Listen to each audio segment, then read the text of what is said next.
আসন্ন মান চ্যাপ্টার থেকে তোমাকে যদি একটা অনেক বড় সমস্যা দেয়, যেমন 10টা বা 15টা সংখ্যা, অনেক বড় বড় সংখ্যা দিয়ে বললো এদেরকে যোগ করো। যোগ করার পরে অযুতের ঘরে বা নিযুতের ঘরে বা কোটির ঘরে আসন্ন মান নির্ণয় করো। অঙ্কটা যখন অনেক বড় করে পাতানো থাকবে দেখে মনে হবে যেন অনেক কঠিন অঙ্ক, কিন্তু তুমি যদি ঠান্ডা মাথায় সময় ধরে ধরে যোগ অঙ্কটা করো এবং কোটির ঘরের আসন্ন মানটাকে যেভাবে আমরা সংক্ষেপে অঙ্ক করা শিখেছি আগের ক্লাসে সেভাবে যদি করার চেষ্টা করো তাহলে একদম ইজি ম্যাটার। অনেক বড় একটা যোগ অঙ্ক বা একটা বিয়োগ অঙ্ক বা একটা অনেক বড় গুণ অঙ্ক বা একটা অনেক বড় ভাগ অঙ্ক বা গল্পের আকারে লেখা কোনো একটা অঙ্ক, তার সমাধান করে তুমি যখন ফাইনাল উত্তরে পৌঁছাচ্ছ সেই জায়গাতে কোনো একটা নির্দিষ্ট স্থানীয় মানের ঘরের আসন্ন মান নির্ণয় করতে বললো। অঙ্কটাকে খুব কঠিন মনে হচ্ছে?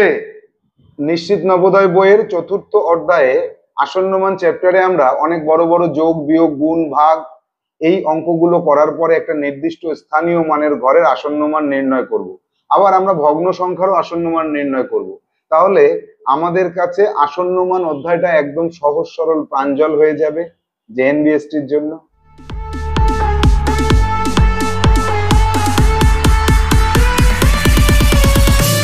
Hello students, welcome to Saha institute Jawahar Navodaya বিদ্যালয় প্রবেশিকা পরীক্ষার অঙ্ক ক্লাস। আজ আমাদের আলোচ্য বিষয়বস্তু নিশ্চিত নবোদয় বই। আর এই নিশ্চিত নবোদয় বইয়ের 4র্থ নম্বর অধ্যায়, এখানে আমরা পাচ্ছি কি আসন্ন মান। আমরা আগের ক্লাসে আসন্ন মানের উপরে সাম্যক ধারণা পেয়েছি। আমরা দূরত্বের যে ছক সেই ছক থেকে আসন্ন মান নির্ণয় করা শিখেছি। তো আজকে আমরা সরাসরি অঙ্কে প্রবেশ করব। বিভিন্ন দাগ নম্বরে যে বড় বড় জটিল অঙ্ক রয়েছে সেগুলোকে সহজ সরল প্রাঞ্জল ভাষায় সমাধান করার চেষ্টা করব। তাহলে আমরা চলে যাব পুরো অঙ্ক সমাধানের কৌশলে। অধ্যায় নাম্বার 4, আসন্ন মান। অধ্যায় পরিচিতি, আসন্ন মান কাকে বলে এবং আসন্ন মান নির্ণয় করার যে পদ্ধতি, দূরত্ব ও চিত্র সহযোগে আসন্ন মানকে বুঝে নেওয়া, এ সকল কিছু আমরা আগের ক্লাসে শিখে নিয়েছি। মনে আছে তো? আজকে আমরা সরাসরি দাগ নম্বরে প্রবেশ করব। এক দাগের যে সমস্যাগুলি রয়েছে সেই সমস্যায় আমরা কি পাচ্ছি দেখো, সমষ্টি নির্ণয় করে অযুতের ঘরের আসন্ন মান নির্ণয় করো। সমষ্টি নির্ণয় করতে হবে। একটা সংখ্যা, দুটো সংখ্যা, তিনটে সংখ্যা, চারটে, পাঁচটা, ছটা, সাতটা, আটটা, নটা, 10টা, এই 10টা সংখ্যার সমষ্টি তুমি যদি নির্ণয় করো, এই সমষ্টি নির্ণয় করতে গেলে তোমাকে সব থেকে সহজ যে পদ্ধতিটা রয়েছে, সহজ পদ্ধতির নাম কি? এই পাশাপাশি রেখে যোগ করলে তুমি কোনোদিনও সঠিক উত্তরে পৌঁছাতে পারবে না। হ্যাঁ পারবে, হয়তো একটা অঙ্ক করতে তোমার 30 মিনিট সময় লাগবে, কিন্তু আমরা কি করব, আমরা সমাধানে আসব বা সলিউশন, যেটাকে আমি সলিউশন লিখি, সলিউশনে আসব। এই যে সংখ্যাগুলো, এই সংখ্যাগুলোকে পরপর পরপর করে বসিয়ে যাব। পরপর পরপর করে বসিয়ে গেলাম। দেখো এখানে এই এক পৃষ্ঠাতে ধরেনি বলে আমাদের এই পৃষ্ঠাতে আসতে হলো। এখানে পরপর করে বসিয়ে গেলাম। তুমি তোমার খাতাতে পরপর উপর নিচে বসিয়ে যাও, বসিয়ে এটাকে যোগ করো। যোগটা করতে তোমাকে সময় দিতে হবে, কোনো ক্যালকুলেটর ইউজ করা যাবে না। যারা যারা ক্যালকুলেটর ইউজ করবে ফাইনাল পরীক্ষা তাদেরকে উচিত শিক্ষা দিয়ে দেবে। এই বড় যোগটাকে এইভাবে দাগ দিয়ে দিয়ে দিয়ে দিয়ে যোগ করবে, এভাবে দাগ দিয়ে দিয়ে যোগ করবে। এককের অঙ্কগুলোকে সব দাগ দিয়ে দিয়ে যোগ করবে। তারপরে আবার দশকের অঙ্কগুলোকে এরকম মাথায় দাগ দিয়ে দিয়ে এভাবে পরপর পরপর মাথায় দাগ দিয়ে দিয়ে যোগ করো। এভাবে দশকের অঙ্ককে যোগ করে তুমি দেখবে এই যে সংখ্যাটা, এটাকে পাবে। এটা হচ্ছে সমষ্টি নির্ণয় করে আমরা পেলাম। এই যে সমষ্টি নির্ণয় করার পরে তুমি যেটা পেলে, এইবার এই যোগফলটা নির্ণয় করা, এই যে যে যোগ, এই যোগফল নির্ণয় করাতে তোমার একটা সময় নষ্ট হবে। আর এই সময়টা তোমাকে নষ্ট করতে হবে প্র্যাকটিস পিরিয়ডে। আমি বইতে প্রচুর অঙ্ক দিয়েছি, দেখে নাও, বইতে আমি প্রচুর অঙ্ক দিয়েছি। এই অঙ্কগুলো যখন তুমি করবে তখন তোমার শুধু আসন্ন মান নয়, যোগ বিয়োগ গুণ ভাগের যে বেসিক ধারণা রয়েছে, যেগুলো অনেক অঙ্ক করার সময় তোমার এই যোগ বিয়োগ গুণ ভাগ করতে হয়। আর এই যোগ বিয়োগ গুণ ভাগের উপর একটা দক্ষতা থাকলে অন্যান্য চ্যাপ্টারের অঙ্ক করতে সুবিধা হয়। তো এই যোগটা তোমাকে করতে হবে। যোগটা করার পরে এই সমষ্টি পর্যন্ত তোমাকে আসতে হবে। আসার পরে তোমাকে একটা ছক তৈরি করতে হবে। এই ছকটা তোমাকে অবশ্যই অবশ্যই করে তৈরি করতে হবে। প্রত্যেকটা অঙ্ক করার সময় এই ছক তোমাকে করতেই হবে।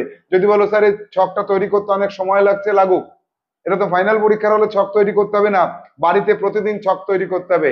দরকার হয় তুমি আজকে 100খানা ছক তৈরি করে রাখো। এবার এই ছকে কি বলেছে, অঙ্কটাতে কি বলেছে আমাকে আগে দেখতে হবে। বলছে যে সমষ্টি নির্ণয় করে অযুতের ঘরের আসন্ন মান। বেশ ভালো কথা। এবার এই যে সংখ্যাটা পেলাম, একক, দশক, শতক, হাজার, অযুত, লক্ষ, নিযুত, তাহলে আমি নিযুত পর্যন্ত, এই নিযুত পর্যন্ত আমি একটা ছক তৈরি করব। এই নিযুতের ছকটাকে আমি লিখে রাখবো এখানে। এবার এই যে সংখ্যাটা পেলাম, এককের ঘর থেকে বসাই 3424163, এইভাবে বসিয়ে গেলাম। বসানোর পরে এবার আমাকে কি করতে হবে, আমাকে বলেছে কোন ঘরের, অযুতের ঘরের। অযুতের ঘরের যখন আমাকে আসন্ন মান নির্ণয় করতে বলবে, অযুতের ঘরের নিচে এরকম দাগ দেব আমি একটা, অযুতের দাগ দিয়ে এবার তারপরের যে অঙ্কগুলো আছে এই অঙ্কগুলোকে এইখানে গোল করে দেব। ছকের মধ্যেই তোমাকে এটা করতে হবে। গোল করার পরে এখানে কত পেলে তুমি, 4 পেলে, 2 পেলে, 4 পেলে, 3 পেলে। তাহলে এই যে যে সংখ্যাটা, এই সংখ্যার ঠিক নিচে তুমি লিখবে 500, অর্থাৎ 4243 পেয়েছো। সেটা 5000-এর থেকে ছোট না বড় সেটা তোমাকে হিসেব করতে হবে। তাহলে এবার তুমি এখানে লিখবে যে 4243 এটা ছোট কার থেকে, 5000-এর থেকে ছোট। যেহেতু এটা ছোট, তাহলে এই নিযুতের যে এক আছে, একটাকে এখানে সরাসরি নিচে নামিয়ে নিয়ে আসো। আর পরের অঙ্কগুলোর জন্য সব শূন্য বসিয়ে যাও, পরপর করে শূন্য বসিয়ে যাও। এখানে তোমার অঙ্ক শেষ হয়নি। এবার তোমাকে ফাইনাল উত্তরে যেতে হবে। যখন তুমি ফাইনাল উত্তরে যাবে তখন তোমাকে এই একটাকে নিচে নামিয়ে আনতে হবে, এই শূন্যগুলোকে পরপর বসিয়ে দিতে হবে, আর এই আগের 6 আর 3কে নিচে নামিয়ে নিয়ে আসতে হবে। এইটা কিন্তু তোমার উত্তর হলো, এইটা তোমার উত্তর হলো। এখানেও তোমার অঙ্ক শেষ হয়নি। এবার তোমাকে লিখতে হবে, এবার তোমাকে উত্তর লিখতে হবে। নির্ণেয়, সুতরাং লিখে নেবে, সুতরাং নির্ণেয় আসন্ন মান, আসন্ন মান, নির্ণেয় আসন্ন মান 3610000, এই পর্যন্ত তোমাকে করতে হবে। তাহলে এখানে আমরা প্রথম যে সমস্যাটি পেলাম, সেই সমস্যায় আমরা যা পেয়েছি সেটা দেখো। সেটাতে কি হলো, যোগটা নির্ণয় করাটাই হচ্ছে আমাদের কাছে সময় সাপেক্ষ ব্যাপার। সমষ্টিটা নির্ণয় করে নিতে পারলে, তাহলে যদি সঠিকভাবে সমষ্টি নির্ণয় করতে পারি, তারপরে আর আমাদের ভুল হওয়ার কোনো সম্ভাবনা নেই। ভুল হবার কোনো সম্ভাবনা আমাদের কাছে নেই এই কারণেই, কারণ আমরা চলে যাব ছকে। প্রত্যেকটা অঙ্ক যদি এইভাবে ছকের সাহায্যে তুমি করতে পারো, এই ছকটা যদি তোমার হাতে থাকে, তাহলে তোমার কিন্তু অঙ্কের কোনো ভুল হবে না। এবার আসবো পরবর্তী যে সমস্যাগুলি রয়েছে। দেখো 2 দাগ থেকে 2, 3, 4, 5, 6, 7, 8, 9, 10, 11, 12, পরের পৃষ্ঠায় চলে যাব। 13, 14, 15, 16, 17, 18, 19, 20, এই যে 20টা সমস্যা রয়েছে, এই 20টা সমস্যাতে কিন্তু তোমাকে যোগ অঙ্কটা ঠিকভাবে উপর নিচে বসিয়ে করতে হবে। আর এই 20টা কিন্তু তোমার নিজের করতে হবে, নিজে তুমি করবে, কোনো কঠিন বিষয় না, অত্যন্ত সহজ বিষয়। নিজে যোগ করবে, যোগ করে ছক করবে। ছকটা কিন্তু অবশ্যই অবশ্যই তোমাকে করতে হবে। ছক না করলে আমি খাতা দেখবো না, ক্যান্সেল করে দেব। ছকের সাহায্যে তোমাকে আসন্ন মানে পৌঁছাতে হবে। এরপরে 2 দাগের যে সমস্যাগুলি আমরা পাই, সেখানে সমষ্টি নির্ণয় করে লক্ষের ঘরের আসন্ন মান নির্ণয় করতে হবে। ঠিক এখানে সমষ্টিটা নির্ণয় করবে। এই সমষ্টিটা নির্ণয় করার পরে যে সংখ্যাগুলো তুমি পাবে, সেই সংখ্যাগুলো লক্ষের ঘরে তুমি আন্ডারলাইন করবে এখানে। তারপরে এইটাকে নিচে নামিয়ে এক ঘর বাড়াবে না কমাবে সেটা নির্ভর করবে এইখানে যে সংখ্যাটা থাকবে সেটা 5-এর পরে 1, 2, 3, 4, 5-এর পরে 1, 2, 3, 4 এর থেকে ছোট সংখ্যা হবে নাকি বড় হবে, তার উপর ডিপেন্ড করে এইখানের অঙ্কটাকে বাড়াবে না কমাবে সেটা নির্ভর করবে। ঠিক এখানে কতগুলি অঙ্ক পাচ্ছ, 2 দাগে কতগুলি অঙ্ক পাচ্ছ, 15টা অঙ্ক পাচ্ছ। 2-এ আমরা 15টা অঙ্ক পাচ্ছি। এটাও কিন্তু তোমার HW থাকবে, নিজে করবে, নিজে নিজে যোগ অঙ্ক করবে, বারবার যোগ অঙ্ক করবে, ছক করবে, আসন্ন মানে পৌঁছে যাবে, আসন্ন মানে পৌঁছে যেতে হবে। এইভাবে যাব। 3 দাগে সমষ্টি নির্ণয় করে নিযুতের ঘরের, এখানেও ঠিক একই। 3 দাগে যা আছে, এই যে সংখ্যাগুলোকে উপর নিচে বসাবে, উপর নিচে বসিয়ে প্রথম কাজ থাকবে তোমার যোগ করা। যোগটাকে করবে, করার পরে কি করবে, তোমাকে নিযুতের ঘরের বলেছে, যোগ অঙ্ক বসানোর পরে এখানে উত্তরটাকে বসাবে ছকে। ছক কিন্তু তোমাকে অবশ্যই করতে হবে প্রতিটা অঙ্কের ক্ষেত্রে। যতগুলো অঙ্ক এখানে দেখতে পাচ্ছ প্রতিটা অঙ্কে ছক করবে। এবারে নিযুতের ঘরের যে অঙ্কটা পাবে সেটাকে গোল করবে বা আন্ডারলাইন করবে করে, এবার এইখানে যে অঙ্কগুলো পাচ্ছ এখানে কি করবে, 5-এর পরে 1, 2, 3, 4, 5টা, 1, 2, 3, 4, 5টা শূন্য বসিয়ে দেখবে যে এখানে যে অঙ্কগুলো রয়েছে তাদের দ্বারা গঠিত সংখ্যাটা এই যে এই সংখ্যার থেকে ছোট হচ্ছে না বড় হচ্ছে। যদি ছোট হয় তাহলে নিযুতের অঙ্কটাকে হুবহু বসিয়ে দেবে, আর এগুলো সব শূন্য করে দেবে, এখানে সব শূন্য বসিয়ে দিতে হবে। আর যদি দেখা যায় যে এই সংখ্যাটা থেকে এই 5-এর পরে 5টা শূন্য এর থেকে এই মাঝখানের এই সংখ্যাটা যদি বড় হয় তাহলে এই নিযুতের অঙ্কটাকে 1 ঘর বাড়িয়ে দিতে হবে, দিয়ে সবকটা শূন্য বসাতে হবে। যদি বাম পাশে কোনো সংখ্যা থাকে, অঙ্ক থাকে, তাহলে তাদেরকে বসিয়ে দিতে হবে। ঠিক যেভাবে আমি দেখিয়েছি ওইভাবে তুমি HW করবে। 3 দাগে কতগুলি অঙ্ক পাচ্ছি আমরা? 3 দাগে আমরা অঙ্ক পাচ্ছি 15টা। এই 3-এর 15টা, এটাও তোমার HW।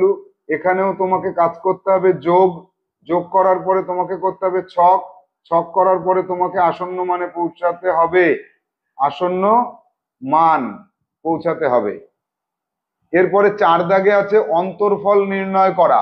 অন্তর্ফলটা নির্ণয় করতে হবে, নির্ণয় করে তারপরে তোমাকে এইভাবে ছকের সাহায্যে নির্ণয় করতে হবে। তাহলে অন্তর্ফল নির্ণয় করতে গেলে আমাদের কি করতে হবে দেখে নাও। প্রথমে যে সংখ্যাটা পাচ্ছ 98079868, তাহলে 980, তারপরে 7979, তারপরে পাচ্ছি 868, তারপরে আছে এখানে ডান পাশ থেকে বসাতে বসাতে আসি 6, 7, 9, 6, 8, 2, 1। তাহলে এখানে 1টা 2টো 3টে 4টে 5টা 6টা 7টা, 1টা 2টো 3টে 4টে 5টা 6টা 7টা 8টা। তাহলে আমার এবার মাইনাস করতে হবে এটাকে। এই বিয়োগ অঙ্কটাকে তুমি সমাধান করো, কুইকলি সমাধান করবে, কোনো ক্যালকুলেটর ইউজ করা যাবে না। ক্যালকুলেটর যে ইউজ করবে তার কিন্তু অঙ্ক হবে না। তাহলে 980, 979, 868 মাইনাস 128, 128, 6976, এটা বিয়োগ করে কত হচ্ছে দেখো, 96, বিয়োগ করে হচ্ছে 96, 792, 792, 892, 892। তাহলে এবার অঙ্কটা, বিয়োগ অঙ্কটা তুমি করেছো, তুমি নিজে করো, নিজে বিয়োগ অঙ্কটা আমার সাথে সাথে করো। তাহলে 2 থাকলো অবশিষ্ট, 7-এর থেকে 9 হাতে 1, 10, 8 হাতে 1, 7 আছে, 2 হলে 9 হয়, আছে 9, 3 আছে 7, 1 আছে 2, 7, 6, এটা ঠিক হয়েছে। তাহলে 1, 2, 3, 4, 5, 6, 7, 8। তাহলে এখানে আমরা পেলাম 2, 9, 8, 2, 9, 7, 6, 9। বিয়োগ অঙ্কটা করে আমি যে উত্তর পেয়েছি সেটাকে এবার আমাকে ছকে বসাতে হবে। ছকে আমি বসালাম, এবার বসিয়ে কি পাচ্ছি, বলছে অন্তর্ফল নির্ণয় করে দশকের ঘরের আসন্ন মান নির্ণয় করো। দশকের ঘরের আসন্ন মানে যখন নির্ণয় করতে বলবে, আমি দশকের ঘরের নিচে আন্ডারলাইন করব। দশকের পরে 2 আছে, যেটা 5-এর থেকে ছোট, তাহলে এখানে এই যে 9 আছে এটাকে আর বাড়াতে পারবো না, এইবার এখানে শূন্য বসাবো। এর আগের গুলোকে এবার আমাকে সঠিক উত্তর করতে হবে। 9, 6, 7, 9, 2, 8, 9, 0, এটা আমার উত্তর হবে। এবার তোমাকে সুতরাং ফাইনাল উত্তর লিখতে হবে, নির্ণেয় আসন্ন মান, আসন্ন মান বিয়োগফল কিন্তু নয়, আসন্ন মান সমান সমান 9679 2890 এইভাবে সমাধান করতে হবে। তাহলে বিয়োগ অঙ্ক করার পরে দশকের ঘরে বলেছে, দশকের ঘরে আমরা বের করতে পারলাম। ঠিক এইভাবে তোমাকে কতগুলো অঙ্ক আছে এখানে? 15টা অঙ্ক আছে এখানে, 15টা অঙ্ক রয়েছে। এই সব অঙ্কগুলো এবার পারা যাবে। 15টার বিয়োগ, এই বিয়োগটাকে তুমি নিজে করবে, বিয়োগটাকে নিজে নিজে করবে, তারপরে ছক করবে, ছক করার পরে আসন্ন মান এবং উত্তর নির্ণেয় আসন্ন মান সমান সমান এত, এই পর্যন্ত তোমাকে পৌঁছাতে হবে। এরপরে চলে যাব অন্তর্ফল নির্ণয় করে শতকের ঘরের আসন্ন মান নির্ণয় করো। তাহলে এই যে এই অন্তর্ফলটা তুমি উপর নিচে বসাবে, 987463 987463 এর থেকে বিয়োগ করবে 4673, এটাকে বিয়োগ করবে, বিয়োগ করে এখানে বসাবে, যেভাবে বলেছি সেভাবে নির্ণয় করতে হবে। এখানে কটা অঙ্ক আছে? এখানে 20টা অঙ্ক রয়েছে।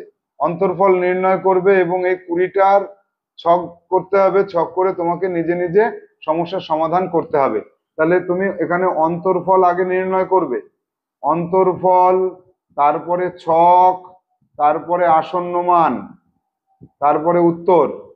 আসন্ন মানের পরে উত্তরও লিখতে হবে। উত্তরটা লেখার কথা আমি আগের গুলোতে বলিনি। ঠিক আসন্ন মান নির্ণয় করে হাজারের ঘরের আসন্ন মান নির্ণয় করতে বলেছে।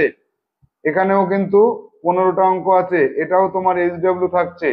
হাজারের ঘর 7 দাগে, 7 দাগে বলেছে গুণফল নির্ণয় করে দশকের ঘরের আসন্ন মান। 7 দাগেরটা গুণফল নির্ণয় করতে হবে। এই যে গুণফলটা নির্ণয় করতে বলেছে, এখানে গুণফলটাকে এখানে সরাসরি তুমি গুণ আকারে বসিয়ে দিয়ে গুণ করবে। 6 দিয়ে প্রথমে এটাকে গুণ করে নেবে, 6 দিয়ে গুণ করলে যা হবে এখানে পরপর পরপর পরপর পরপর বসাবে। তারপরে এই এককের অঙ্কটা বাদ দিয়ে পরপর করে এইভাবে বসাবে, এটা বাদ দিয়ে পরপর পরপর করে বসাবে। বসিয়ে গুণটা তুমি নিজে নিজে করবে।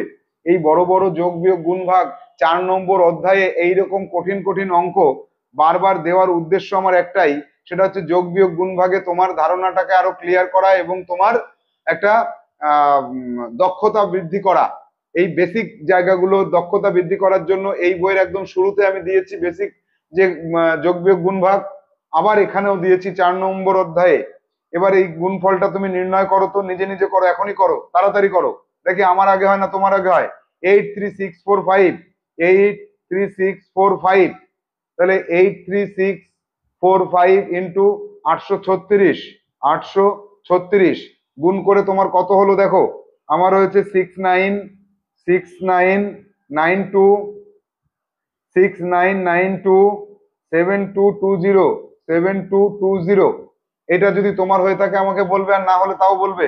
আমি এখানে এটা ধরেই করছি, 022729996। বলেছে গুণফল নির্ণয় করে দশকের ঘরের আসন্ন মান নির্ণয় করো। তাহলে দশকের ঘরের আসন্ন মান যখন আমাকে বলবে, দশকের ঘরে আন্ডারলাইন করব, এটাকে বসাবো। এখানে যেহেতু 0 রয়েছে তাহলে তো 0ই হয়ে যাচ্ছে, 0ই হয়ে যাচ্ছে। তাহলে এখানে গুণ করে আমার 0 থাকলে 0ই বসাতে হবে। যদি 1 হতো, 2 হতো, 3 হতো, 4 হতো, তাহলে এখানে 2 বসাতাম। যদি 5 হতো তাহলে হতো না অঙ্কটা। যদি 6 হতো তাহলে কি করতাম, 6 হলে এখানে আমাকে 3 বসিয়ে দিতে হতো, এখানে 0 বসাতে হতো। তাহলে এই অঙ্কটাতে আমার কিন্তু এখানে 2, এখানে 0, তাহলে 69927220, এটাই কিন্তু উত্তর। এইভাবে তোমাকে এইভাবে গুণফল নির্ণয় করতে হবে। গুণফল নির্ণয় করার পরে তোমাকে পরপর পরপর করে সমস্যার সমাধান করে যেতে হবে। আবার 8 দাগে বলেছে গুণফল নির্ণয় করে শতকের ঘরের আসন্ন মান নির্ণয় করো। 9 দাগে যেটা বলেছে, 9 দাগ 18, 19, 20, এটা 9 দাগ হবে। 9 দাগে বলছে গুণফল নির্ণয় করে অযুতের ঘরের আসন্ন মান নির্ণয়। এই গুণফলটা নির্ণয় করবে, তারপরে ছক করবে, অযুতের ঘরের আসন্ন মান নির্ণয় করবে ছক করে। তারপরে গুণফল নির্ণয় করে অযুতের ঘরের আসন্ন মান নির্ণয় করলে 9 দাগ। এর পরেরটায় চলে যাব 10 দাগে। এটা 10 দাগে চলে আসো, গুণফল নির্ণয় করে নিযুতের ঘরের আসন্ন মান।